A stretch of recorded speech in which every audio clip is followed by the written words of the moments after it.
Essa é uma apresentação sobre treliça isostática feita por Gabriel e Vinícius. Para definirmos o que é uma treliça isostática, vamos ver primeiro o que é uma treliça e dar exemplos de estaticidade. A treliça é um sistema constituído por elementos indeformáveis unidos entre si por articulações ou rótulos, considerados perfeitos. São nessas articulações que se aplica a carga e, por isso, os únicos esforços que temos são ditos como esforços normais, que são de compressão e de tração. A forma triangular da treliça atribui tais fatores para que ela seja dita como deformável. Quando repetimos a forma triangular, estamos fabricando uma treliça, e essa pode receber 3 classificações, sendo hipostática, ou isostática, ou hiperestática. Para vermos melhor como funciona essa classificação, vamos considerar os exemplos de estaticidade. Uma treliça hipostática possui o número de barras mais o número de reações menor do que 2 vezes o número de nós. Já a isostática possui a soma igual ao produto e a hiperestática possui a soma maior do que o produto. Aplicando o exemplo da fórmula dos nós, numa treliça que é hipostática. Então, temos aí 5 barras nessa treliça, mais 2 reações. E dizemos que essa soma vai ser menor do que 2 vezes a quantidade de nós, que é 4. Temos 2 reações por causa do tipo de apoio que essa treliça foi construída. Essa treliça foi construída sobre 2 apoios de primeiro gênero. Apoios de primeiro gênero possuem apenas uma restrição. Como temos 2 apoios de primeiro gênero, então possuímos no total 2 restrições. Para cada restrição, nós contamos uma reação, ou seja, um total temos aí de 2 reações. Então, 5 mais 2 é igual a 7, que é menor do que 2 vezes 4, que é igual a 8. Então, temos aí que o número de restrições dessa treliça torna ela uma treliça instável. A treliça hiperestática. Aplicando essa mesma fórmula dos nós, vamos considerar a mesma quantidade de barras e um número diferente de reações. E também vamos considerar a mesma quantidade de nós. Um número diferente de reações se dá por causa do tipo de apoio que nós estamos usando para construir essa treliça. Esse apoio que nós vemos aí é um apoio de segundo gênero. Apoios de segundo gênero possuem 2 restrições de movimento. Então, no total, teremos 4 restrições, ou seja, 4 reações. Então, dizemos que 5 mais 4 é maior do que 2 vezes 4, ou seja, 9 maior que 8. Então, aí a soma, nós vimos que vai ser maior do que o produto, confirmando que ela é uma estrutura hiperestática. Uma estrutura hiperestática possui um número de restrições de movimento maior que o suficiente, como assim, para que ela seja considerada estável, ou seja, ela possui um número de reações maior do que o número de incógnitas. A treliça isostática. Com o mesmo número de barras e um número diferente de reações, nós temos o mesmo número de nós.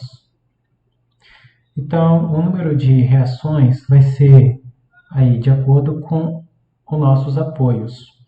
Nós temos um apoio de segundo gênero e um apoio de primeiro gênero. Sendo assim, nós temos 2 restrições mais uma restrição, totalizando 3 restrições, ou seja, 3 reações. Então dizemos que 5 mais 3 é igual a 8, 2 vezes 4 é igual a 8. Então 8 é igual a 8, isso é verdadeiro. Então aí com a soma e o produto sendo igual, nós possuímos restrições mínimas para que ela seja estável. Ou seja, o número de reações é igual ao número de incógnitas. Então, no final, ao aplicar aí a soma das forças, nós encontraremos que elas serão igual a zero. Essa é uma estrutura estável.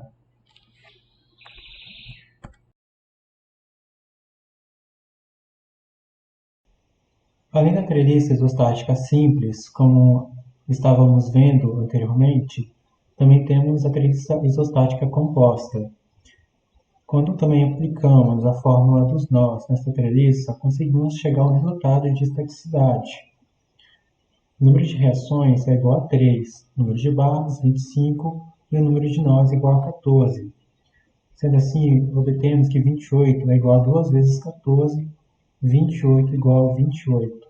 Então, constatamos sim que essa é uma treliça isostática, e por ela ter algumas diferenças na composição da sua estrutura, ou seja, na sua formação, algumas regras, define ela como uma treliça sendo composta. Para falar sobre as treliças isostática composta, nós estaremos mostrando o vídeo a seguir. Esse vídeo ele foi produzido e disponibilizado no YouTube pelo canal PET Engenharia Civil. Então, quais são as suas principais características? Então, como a treliça ela tem uma forma triangular, então ela é formada por triângulos. Esses triângulos resistem, multiplicados várias vezes, eles resistem a esforços normais. E esses esforços, ou seja, essa carga, como podemos ver também na ilustração, é aplicada sempre sobre os nós. E por causa disso, nós encontramos aí apenas esforços dados como normais.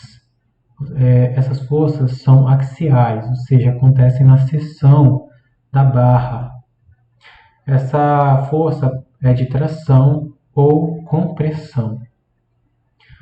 Então, quando acontece o esticamento da barra, essa seria uma força de tração, e quando estamos pressionando ela, estamos comprimindo, é uma força de compressão.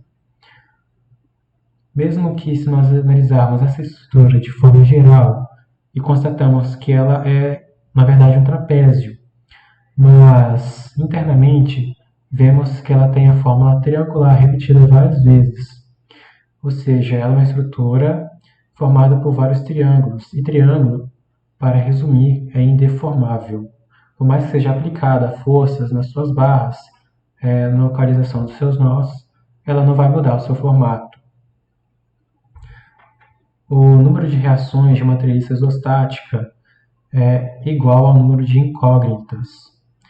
Sendo assim, a soma das forças de x e y, quando aplicadas sobre as barras, comparadas nas barras e nos nós, vai ser igual a zero. Os materiais com que podemos usar para fabricar as treliças devem ser rígidos. Podem ser ou a madeira ou o metal, por exemplo. A madeira é geralmente usada para fabricar estruturas que vão suportar a carga de uma cobertura, por exemplo. As de metal também podem ser usadas para esses mesmos fins, mas o metal ele suporta uma carga muito maior. Geralmente, a estrutura de madeira ela vai ser usada para coberturas residenciais e de metal para industriais, por exemplo. Pelas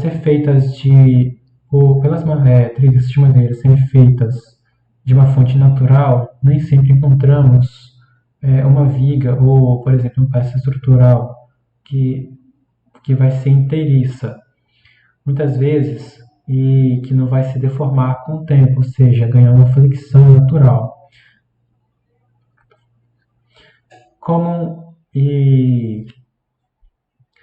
Então,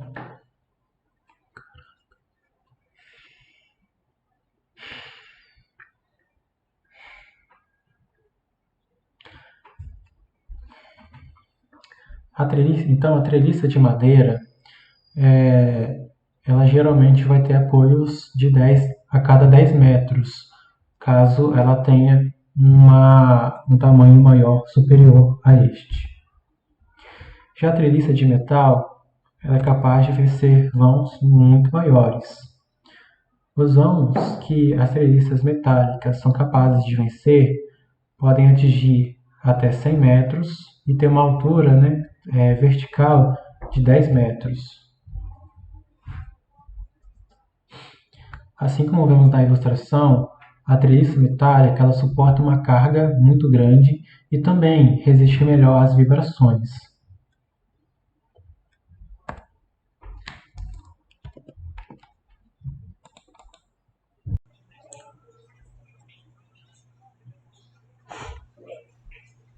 Então, agora falando sobre os nomes e as funções das peças que constituem essa estrutura, né, chamada treliça. Bom, cada peça, né, vai ter a sua função. Começando pelos nós, né, primeiramente identificando essas peças, né.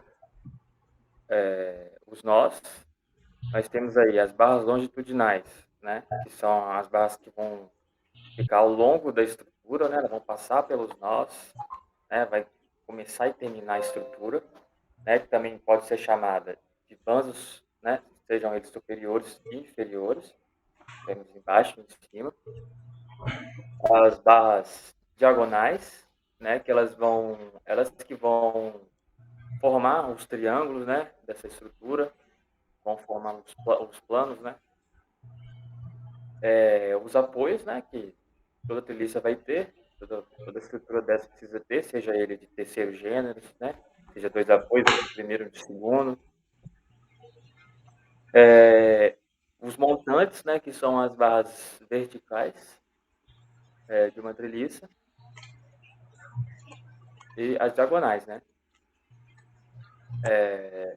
Vendo o próximo slide, nós nós temos,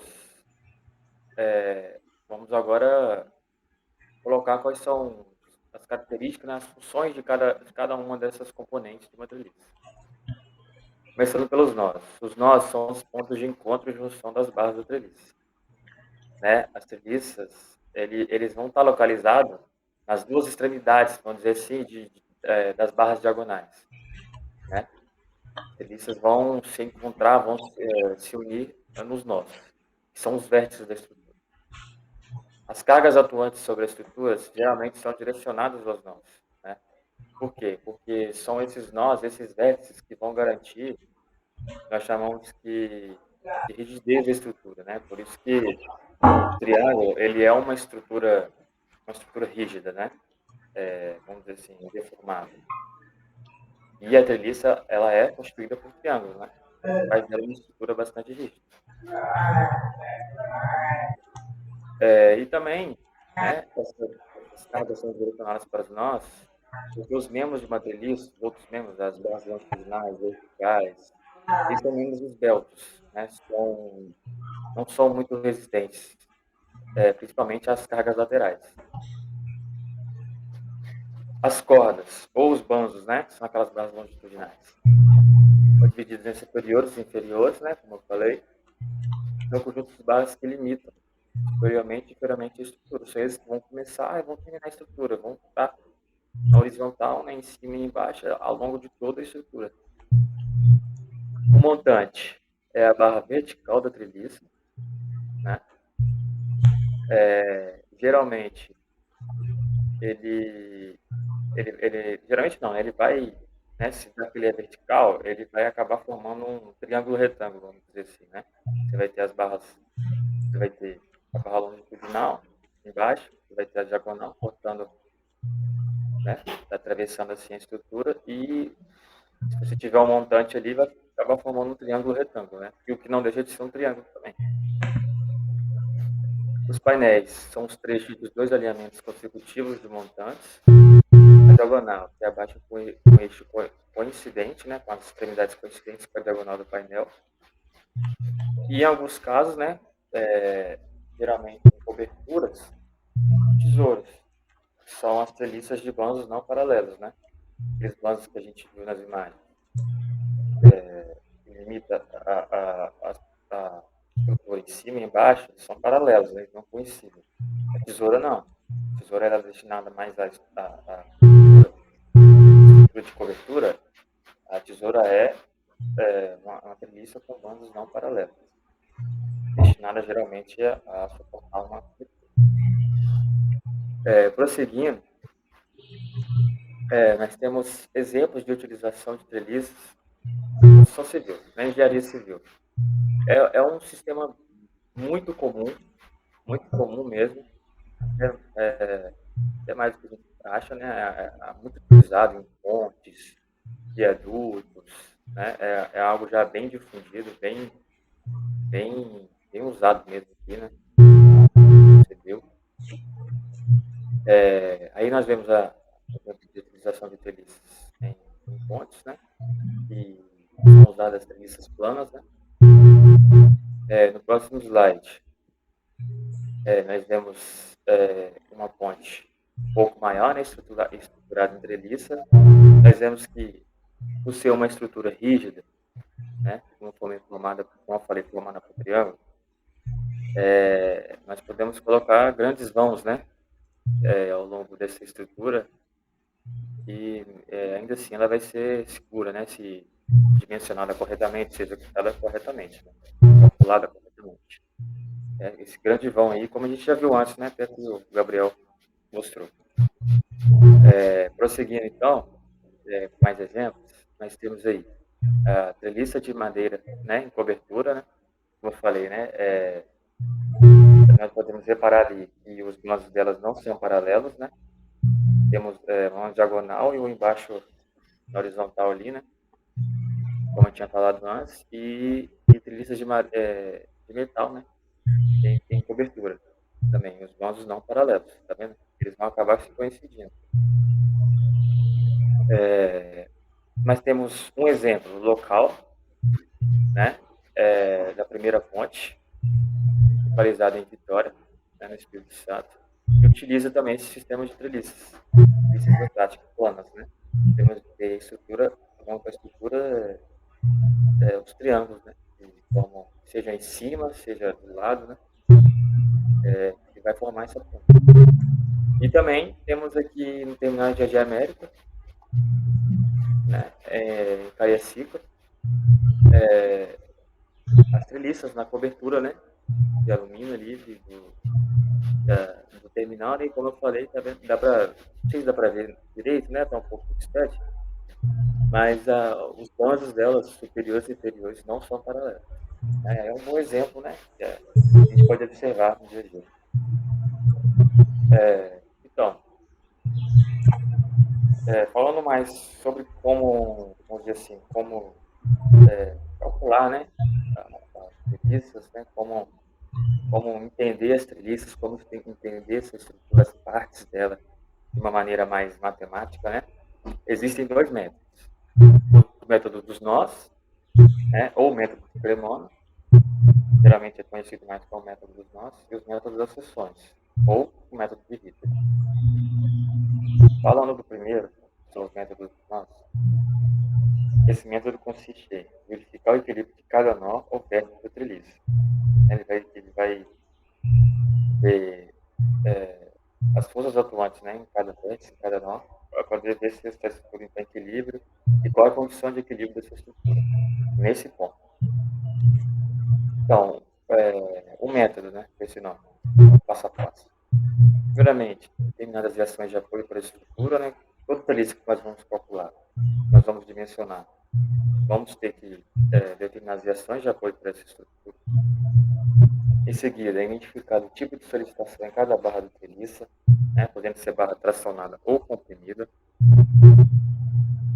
E, por fim, é feita a verificação do equilíbrio de cada nó da treliça, começando sempre os cálculos pelo nó que tem o menor número de incógnitas, né, o mais simples possível. Prosseguindo, então.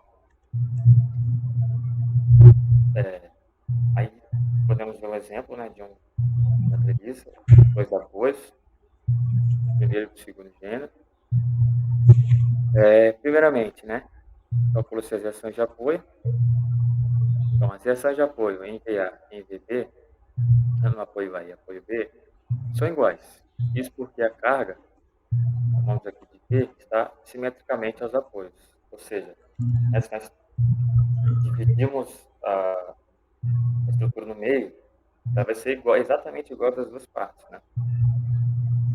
E a carga está exatamente também sendo aplicada no meio, está dividindo a estrutura. Então, temos que VA vai ser igual a VB, vai ser o valor da carga sobre 2. Calculadas as reações de apoio, identificamos os esforços em cada barra. As barras 1 e 5 estão comprimidas, pois equilibra as reações de apoio. A barra 3 está tracionada, pois equilibra a ação da carga P no nó D. E as barras 2 e 4 estão tracionadas. Isso porque equilibram as componentes horizontais das barras 1 e 5. Prosseguindo com o cálculo, né, agora podemos calcular os esforços em cada barra. Inicia o cálculo dos esforços pelo nó A, e junto com o nó B, que possui o menor número de incógnitas. Né? Temos que, então, a somatória de forças do componente Y vai ser igual a zero. Né? É a condição básica para poder entrar em equilíbrio. A somatória de forças vai ser nula.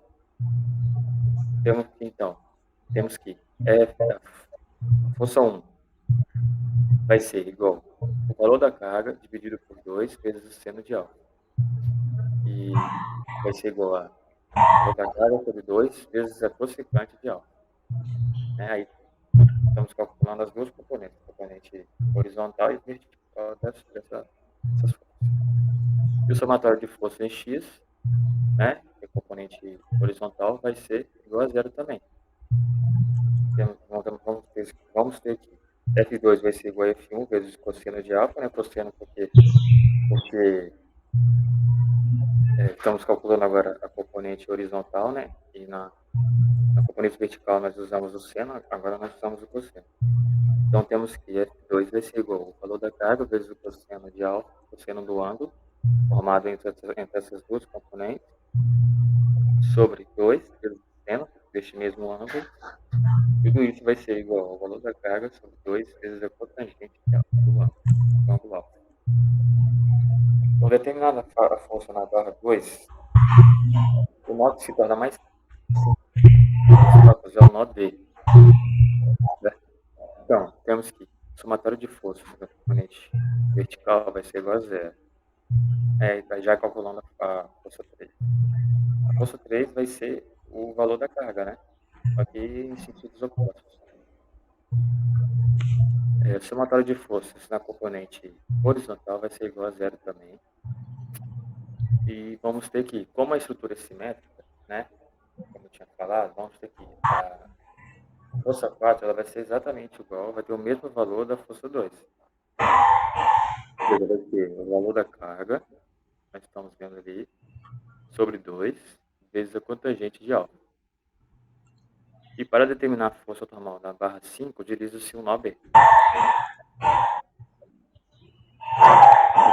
Nós temos que somatório de forças na componente vertical, né? Agora eu calculando a última força, a quinta força, temos que F5 vai ser igual ao valor da carga sobre 2 vezes o seno de alfa, né? Que estamos calculando a componente vertical.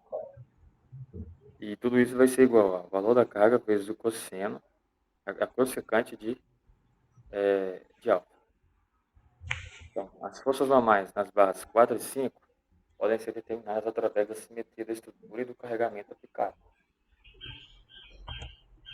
Então, esse aí foi o método dos nós, né? Para poder descobrir o equilíbrio das forças atuantes em cada extremidade dessa estrutura, em cada vértice, cada nó. O segundo método é o método das seções, ou método de Ritter.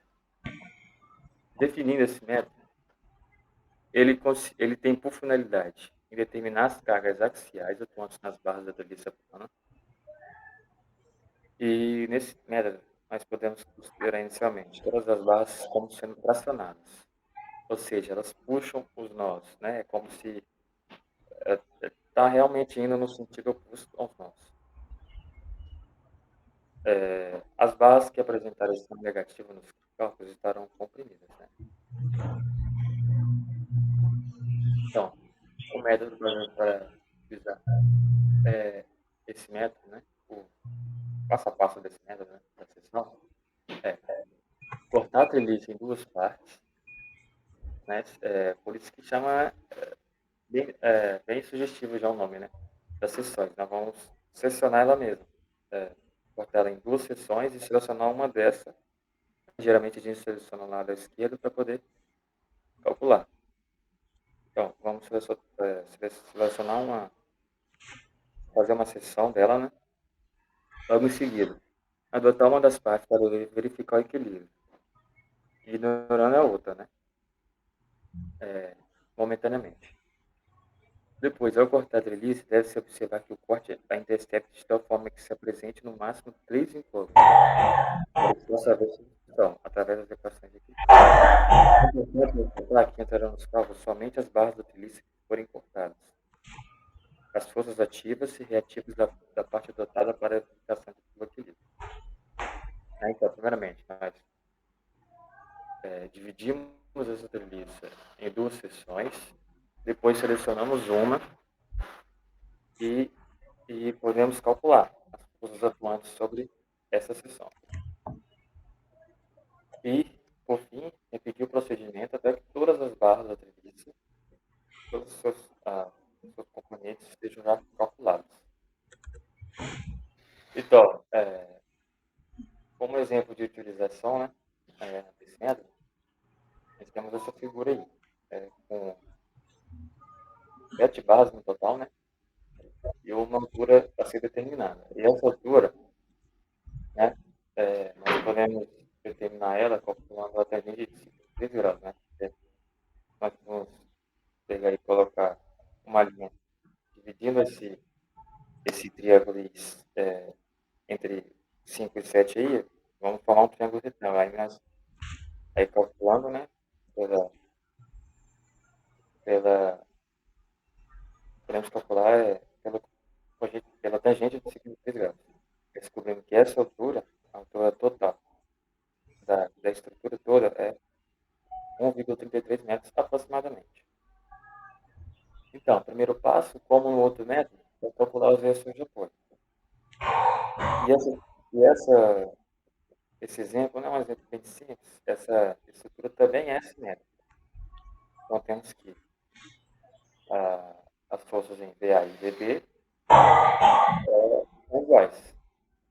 Né? Sendo assim, as duas vão ser iguais ao valor da carga sobre 2. Né? Porque vamos dividir em 2. Agora, calculamos o espaço em cada barra. Para determinar a carga axial nas barras 1 e 2, aplica-se o corte AA, né? É um nome dado ao corte que foi selecionado. E adota-se a parte esquerda do corte para verificar o equilíbrio. Então, temos aí, né? Calculando a componente vertical dessa seção, o somatório de forças vai ser igual a zero, e por fim temos que a força 1 vai ser menos 0,625, ou seja, a barra vai ser comprimida. Né? Como eu tinha falado antes, todos os valores negativos vão ser, ou seja, a situação daquela barra está sendo comprimida, está sendo uma pressão sobre ela.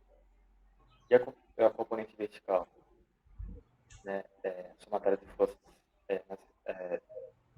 na seção em f de x, né, na componente horizontal, vai ser igual a zero. Então, vamos ter calculando F2, né? F2 vai ser igual a 0,375. Ou seja, a barra está tracionada, porque o valor já deu um positivo. Prosseguindo, então, no cálculo, através do corte BB determina as funções nas barras 3 e 4.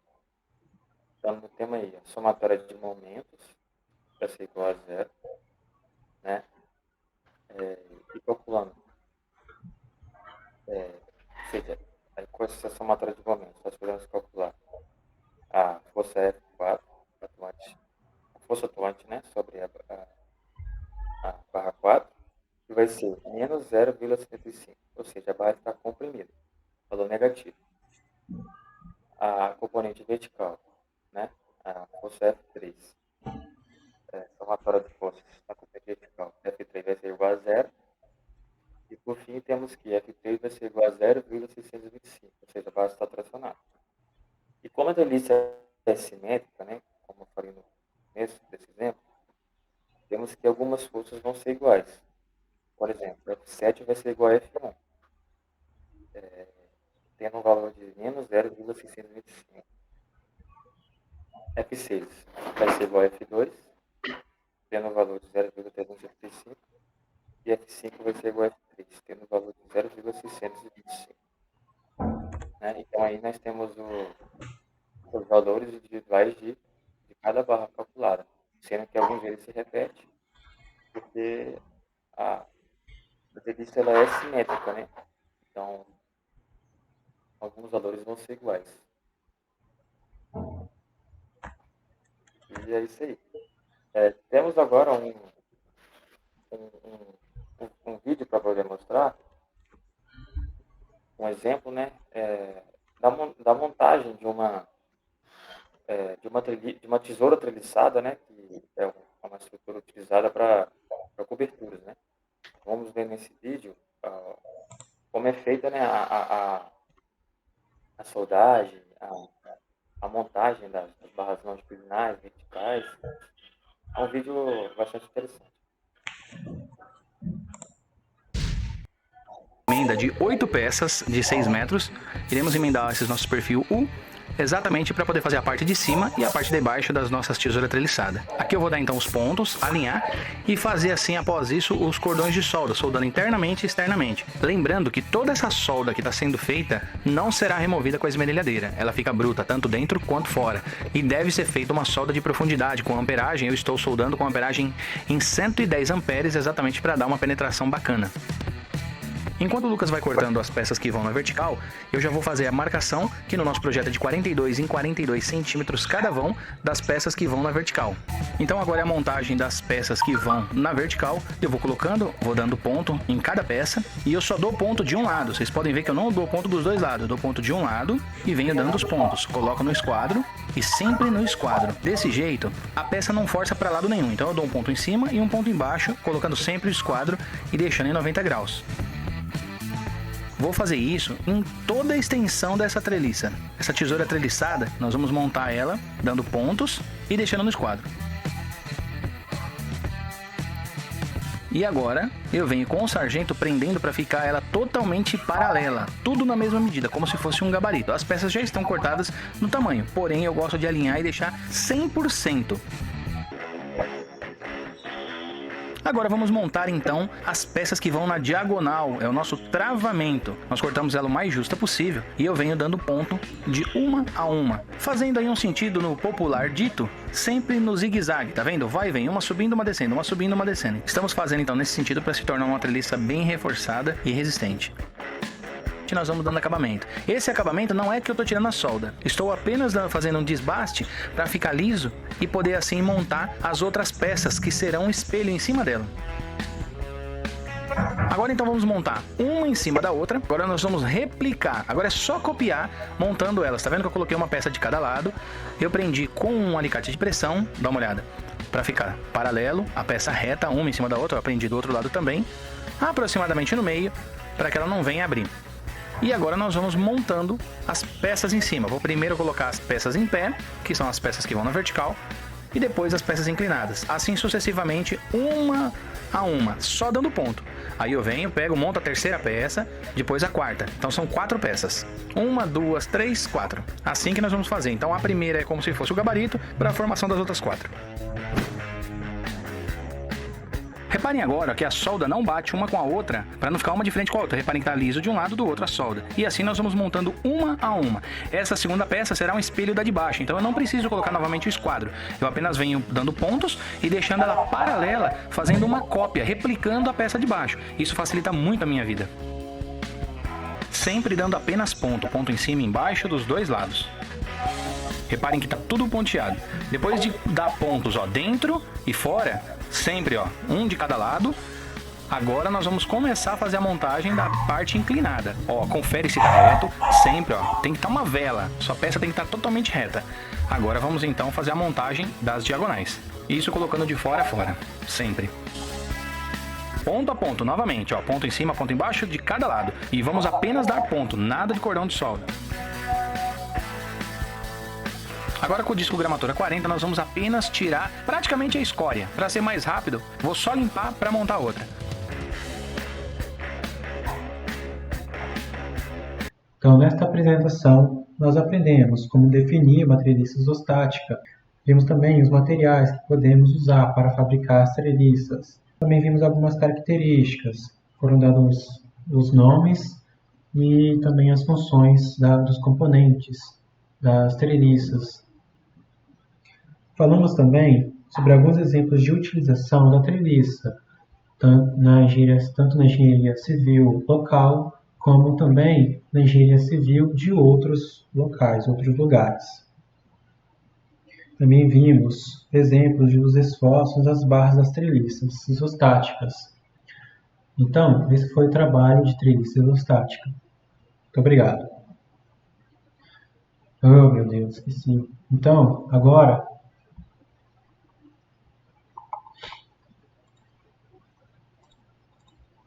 as imagens de outros autores que foram usados neste trabalho estão disponibilizadas nas referências.